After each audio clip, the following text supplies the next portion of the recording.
Hi everyone, and welcome to the first in our series of Navigo at Home live events, where we'll be sharing tips and strategies to support using digital technologies for primary age children and reading. So this event is part of a weekly interactive series that we've developed to celebrate our recent Hungry Little Minds Quality Mark from the Department for Education in England. A few housekeeping tips before we get started. If you're watching this in your newsfeed, you might want to display it in full screen so that the slides are more readable. Feel free to ask questions throughout the talk. Add these into the comments section below, and our speakers will pick up on these towards the end. We're aiming for about a 20-minute talk, followed by a good 10 to 15 minutes for Q&A. Feel free to sign up to future events too, and we'll be back again next Thursday. But without further delay, I'll introduce our speakers. Our first speaker, we have Dr. Laura Benton, who is a researcher on the iRead project, and we also have Dr. Mina Vasalou, who is an associate professor and project lead for the iRead project. And they're both based at the UCL Knowledge Lab. And in today's talk, they will be speaking about choosing and using high-quality reading apps with primary age children. So, Mina and Laura, over to you.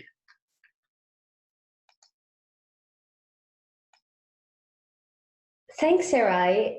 Today's talk is one of three where we're presenting perspectives that come from a European-funded project called iRead, which has been running over the past 3.5 years. And the mission of the project is to design personalized technologies for primary school children's reading. Within iRead and at UCL, we're a bigger team of 10 researchers located across 3 different research groups. Today it will be me and Laura presenting, and next week our colleagues Emma, Liz, and Nelly.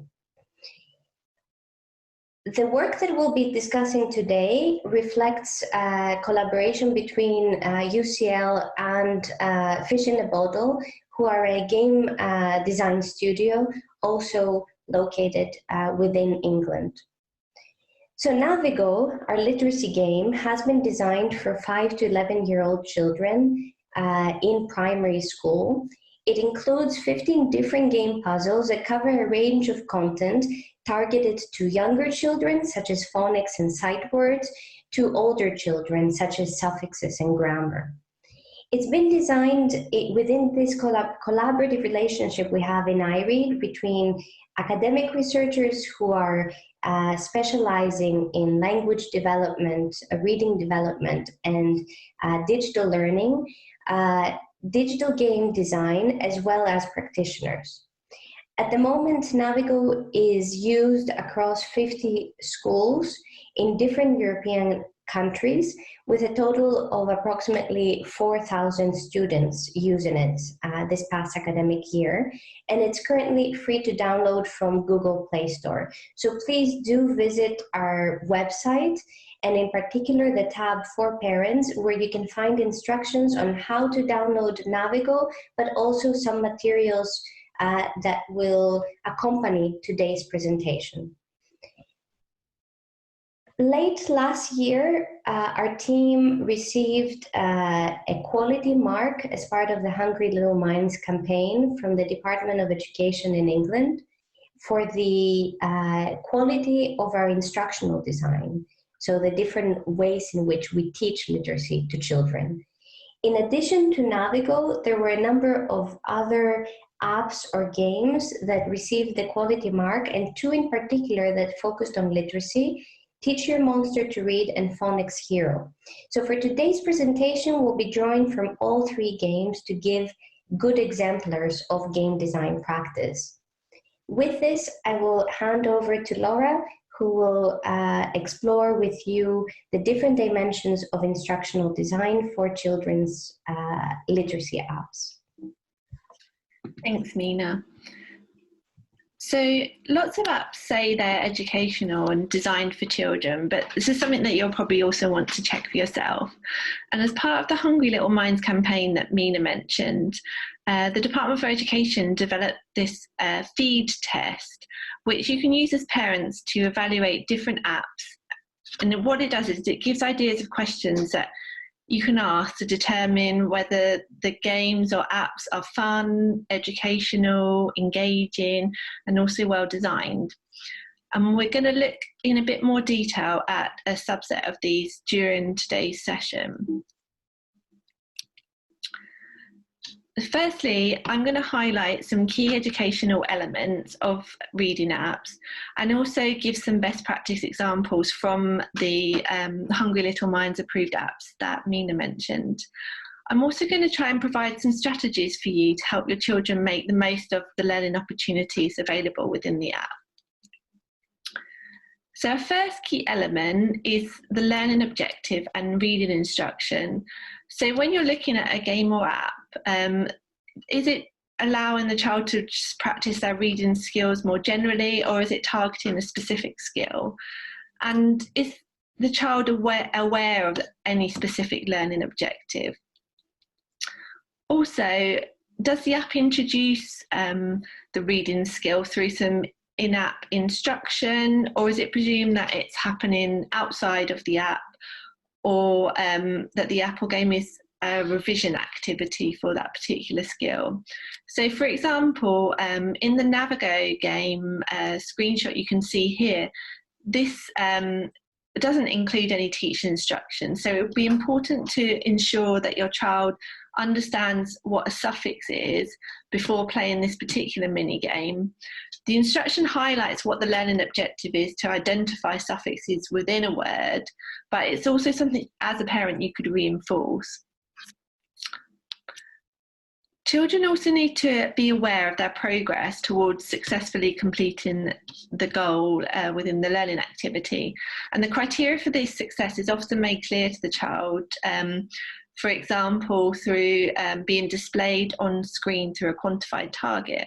So within the Navigo game, you can see here, the success criteria is represented through the number of gems the child has got within the bottom left-hand corner. But you also might see the child needing to achieve a certain score, reaching a certain point in the game. It's good if whatever the criteria is, this is represented on the screen all the time, so the child doesn't have to remember.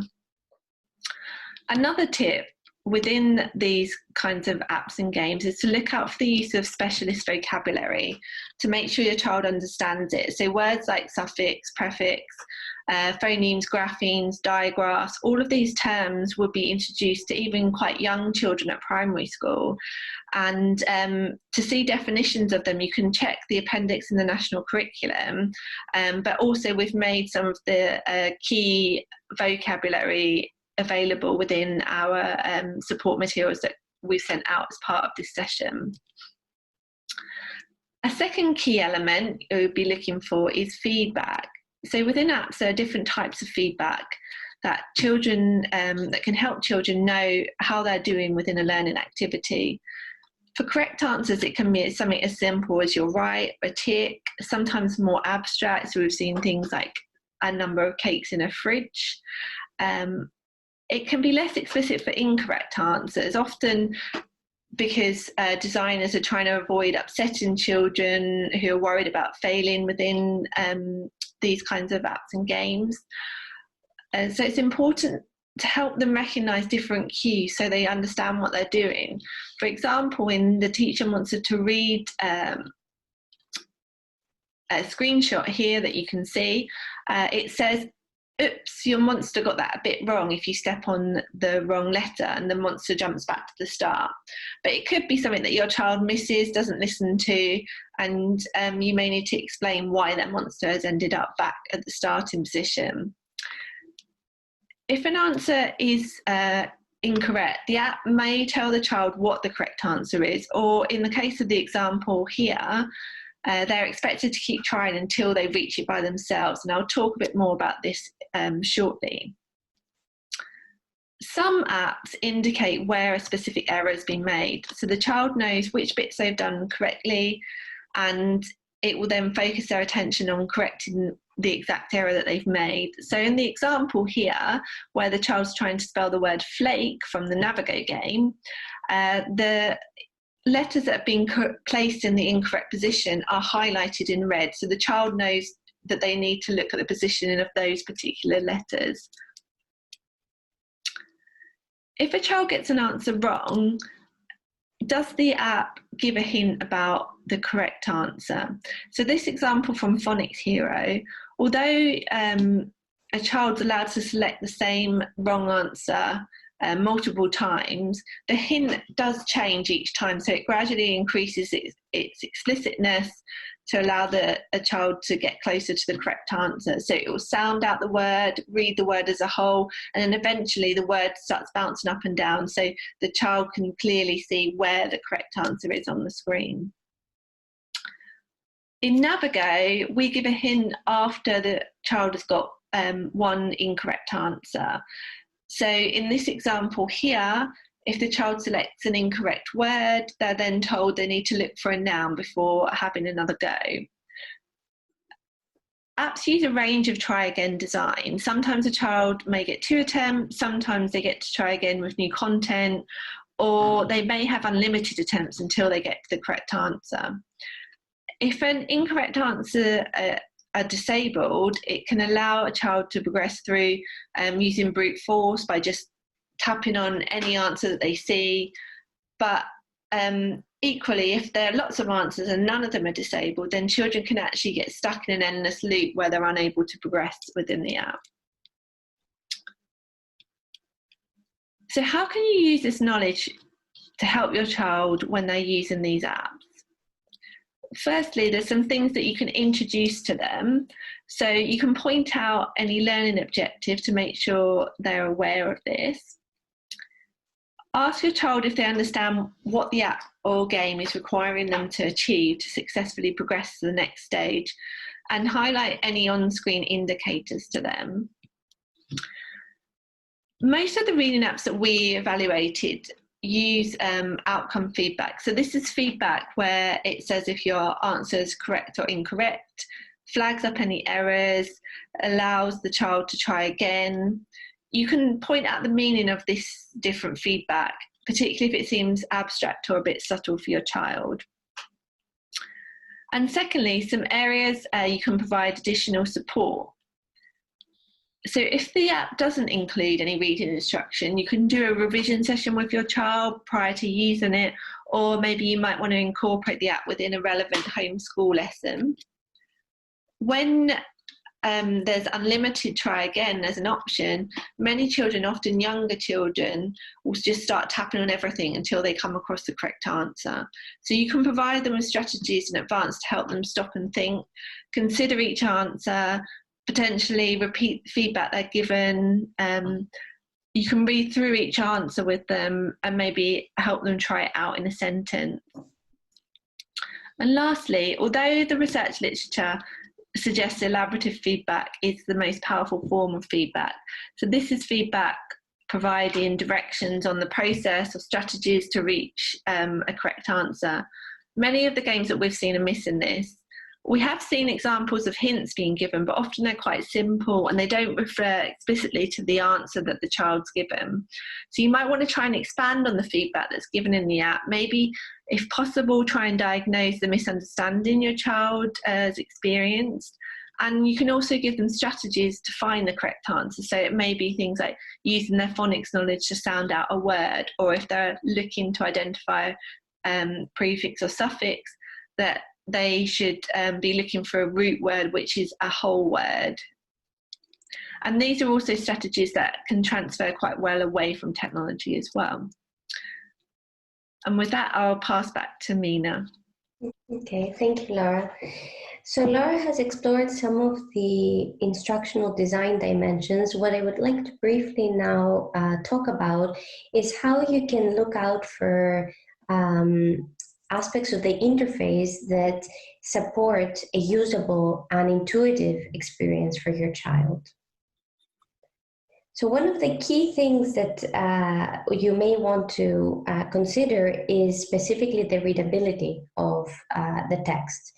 a lot of reading apps, such as e-readers, for example, allow children and their parents to customize the text in different ways. So, for instance, you can scale up and down the font size, add spacing, more margin, and change the backgrounds. However, in games in particular, these customization options are often limited because text sits within a visual context and it needs to work with other visual elements. Even though there may be less customization, however, there are still things that you can look out for. So, for instance, you can ask whether the text is large enough for your child to read it, if the font is readable, and if the font is behind or on top of a very clear background so that it's more apparent. If the text is flashing or moving during the learning activity, this is also problematic as the child's attention may be impacted, as well as whether there is music within the game. So very often within reading apps and reading games, there will be instructions that refer to a sound, and this is why having the possibility of switching off the music is very important. So finally, do look out to whether there are text customization options within the game. So taking this forward, how can you help your child by evaluating the usability of apps and games? So let's look at some advanced checks that you may be able to make. First of all, take a look at whether the interaction is intuitive. So it might be that some apps allow children to interact with them with a single gesture, whereas others require double gestures, for example, clicking and dragging. Depending on the age of your child, these may be more or less suitable.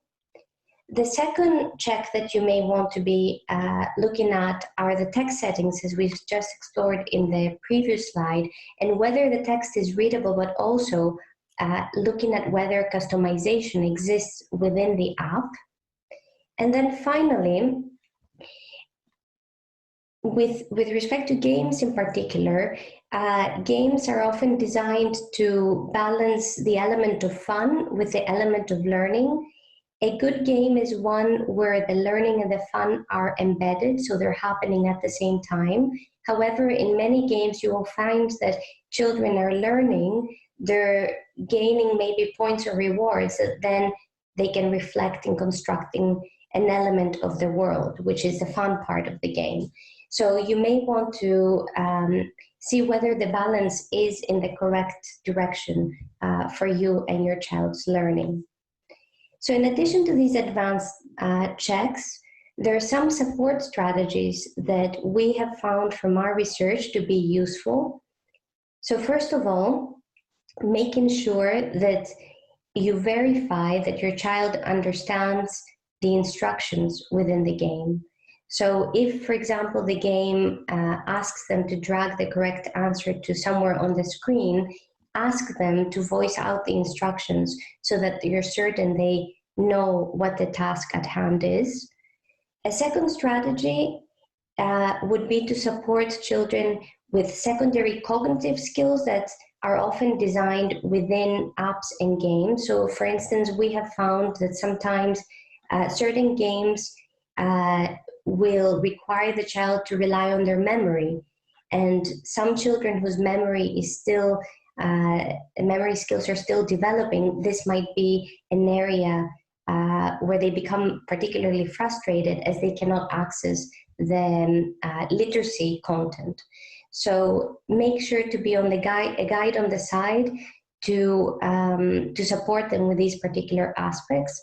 And then the third support area is related to the mechanics of the game. So even though a lot of the reading games and apps that are available are designed for children, still sometimes the mechanics can be complex because they're addressing a very diverse group.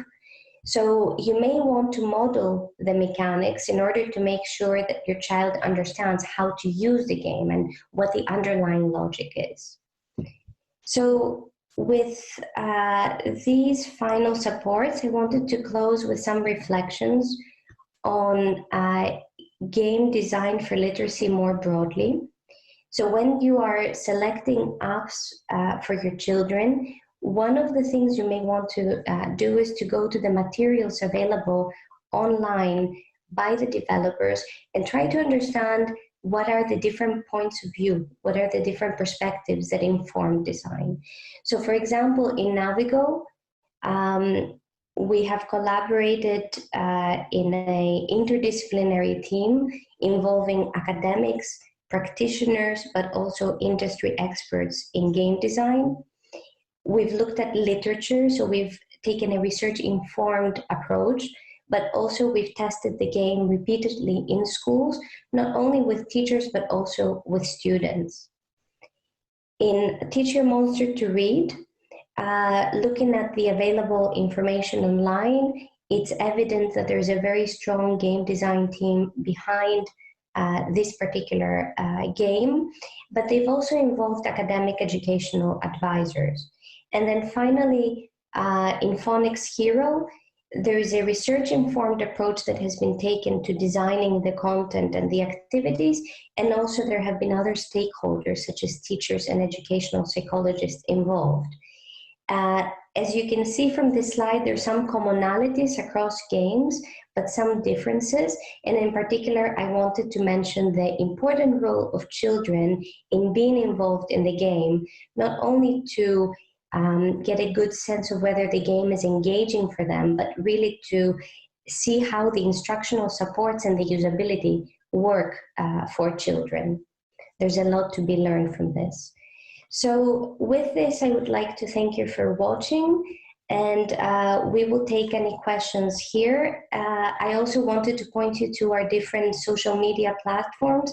Please do sign up to our Facebook page and Twitter, and more information about the project and resources with respect to this event can be found on our website. Thank you.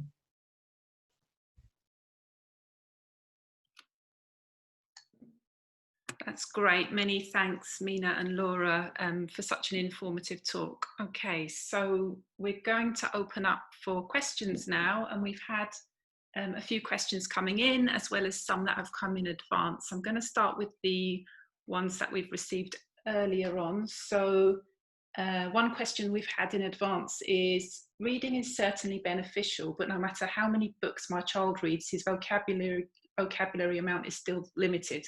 What kinds of activities should take place at the same time in relation to vocabulary development?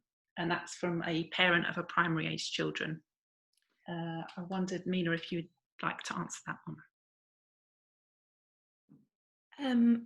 Maybe I'll yeah, go ahead. Take that one. Go ahead. Yeah, so we since we got this question in advance, we spoke with the reading experts on our team, since me and Mina have more of a technology focus, but they gave us some really nice ideas that we thought would be useful to share with you.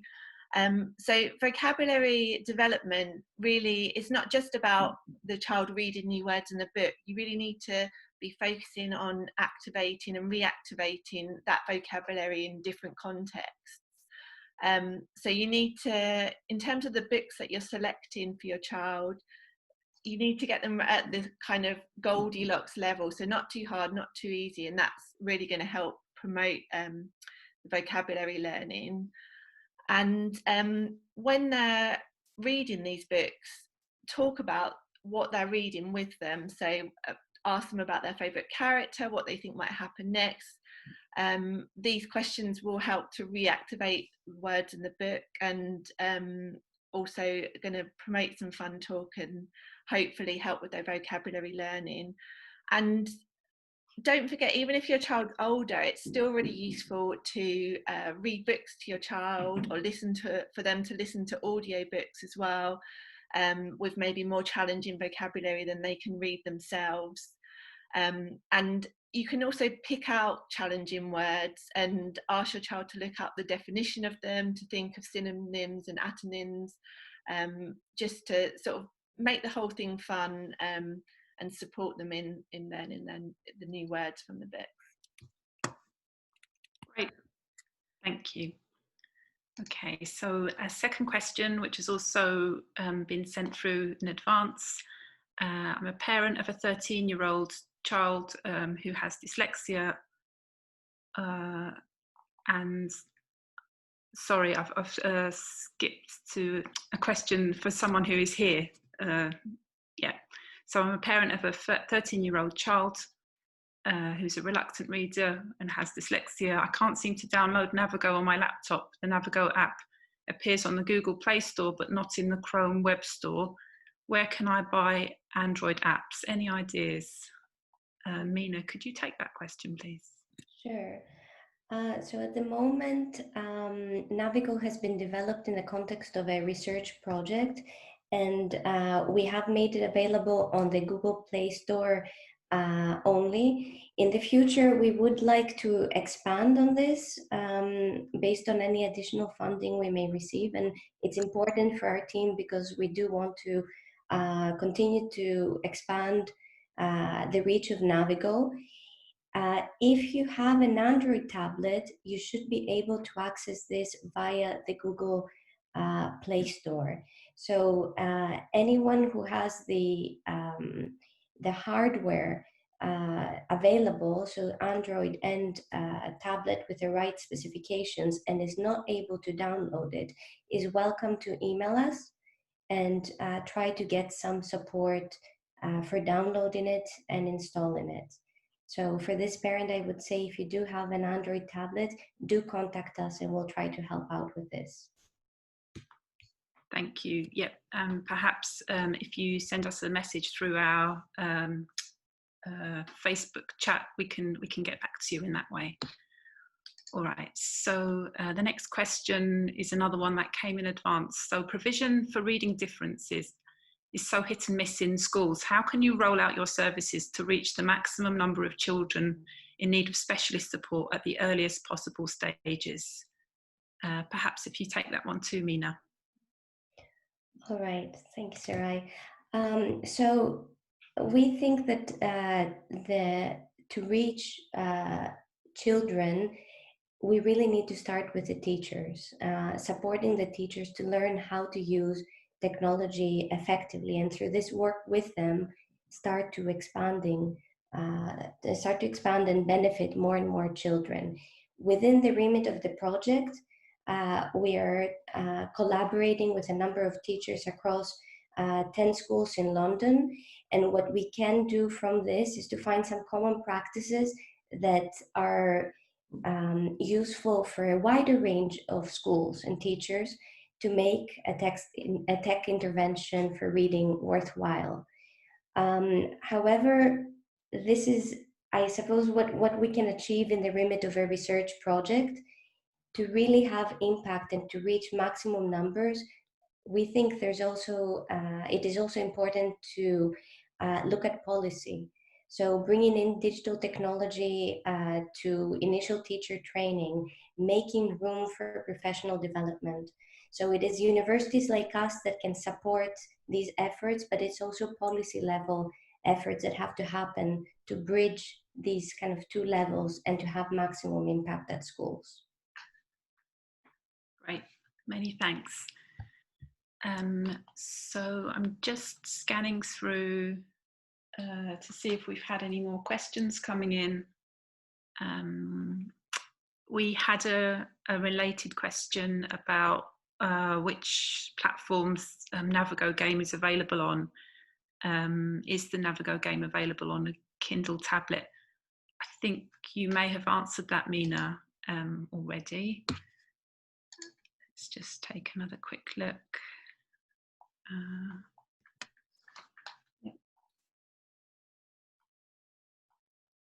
No more questions just yet. I think I'll give it a few more moments because I know that there's a slight delay between us broadcasting this and it going onto Facebook. And we're happy to, if people want to post comments, if you're not watching this live, if you're watching this back at a later time, I mean, we're still going to be coming back and checking if any new comments have been added here. So please do continue adding them after the event, and we'll definitely respond to you within the comments. You're also free to email us, iRead@ucl.ac.uk, and again, we're happy to get back to you with answers if you have any follow-up questions. Yeah, absolutely. Okay, so I think we'll give it a few more moments. I was going to pick up on something that you had both mentioned in your talk, and I guess if this is about choosing and using high quality reading apps, just to sort of reinforce some of the points you both mentioned, you were guiding us to the kind of things to look out for in a reading app. I wonder if you could just give us sort of a summary of a few little points of what parents might want to be looking out for when they're sort of on the Play Store and they're seeing all of these many apps. Like, what kind of things are important, do you think? Well, I mean, I would certainly be looking to play or use the apps yourself before you give them to your child. So the supporting resources that we've sent out for people that have signed up, and they're also available for you to get from the website, as we've said, give some key things that you should be looking out for within the apps. I think it's quite tricky to make that evaluation within the Play Store, the App Store, whatever. I think you really need to sort of download the app and have a go yourself, and using the points that we've raised, which are summarised in the supporting materials, looking at like the feedback, looking at how the sort of guidance that's given on screen, the teaching instruction that's within the app, the kind of interactions that are happening, your child's having with the content on the screen, and doing a little evaluation yourself before you then decide to give it to your child. The points that Mina raised about looking at who's designed it, in terms of the design team and what experts have been involved, that kind of thing, that can give you some guidance in terms of if you're having to decide whether to buy an app or not and pay money for it up front. Obviously you don't want to invest in something that turns out to not be very useful, so that's something that is useful to look at before you decide to pay money for an app as well. That's great, thank you, Laura. And just to reiterate, if anyone wants to get hold of those tips and strategies and the resources that you were talking about, they are available through the iRead website. So yeah, they're downloadable there, or if you drop us an email, we can send them through to you. So thank you. Okay, so we've had another question in. Amanda is asking, how do you measure the success of your reading app? How can a parent know that the reading app is improving the child's reading, and does it stick? Can I have a go at this question, and maybe Laura, you can add to that as well. I would say success can be measured in different ways. First of all, what I would be looking at is whether the child's confidence is really boosted through the use of an app and game, and if the app is at the right level of challenge, so they're able to accomplish some tasks, but also they're encountering new content and working at new learning objectives. And it's certainly something that progress is certainly something that comes with time and a lot of practice, especially in certain subject domains such as reading. So I would say really looking at whether some of the aspects that an app is teaching also transfer over to other tasks. For instance, if the child is playing a game, whether the words that they're learning are then helping them read a book.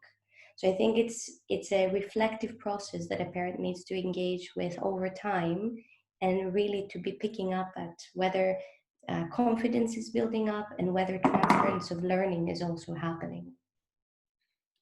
Yeah. Great. Yeah, and I think it's just seeing these apps as part of your child's reading development. So you know, it's not going to achieve everything that you want. It needs to be done in collaboration with them, reading lots of books, being exposed to reading in lots of different ways, all of the stuff that your child may be doing either at school or through the homeschool lessons. But it's a useful supplement, particularly for children that may be kind of lacking the motivation to just pick up and read a book. It's quite a good way of engaging their interest initially, and then once you've got that engagement and attention from your child, you can build on that, and hopefully they'll develop a love for reading. Great, thank you both. Okay, so I'm afraid to say time has whizzed by, and it's time for us to round up the conversation. So thank you both to our speakers, Laura and Mina, and thank you everyone for joining us. We've had a really, some really nice discussions, and lots of people have joined us from different places. So thank you. Join us again next Thursday at 11 AM. Where we'll continue the series and we'll be focusing on supporting children with dyslexia. We'll be back on Facebook Live then. You can get in contact with us in advance and sign up if you'd like to receive the resources before then. But for now, it's goodbye from us, and thank you for joining us. Bye. Thank you.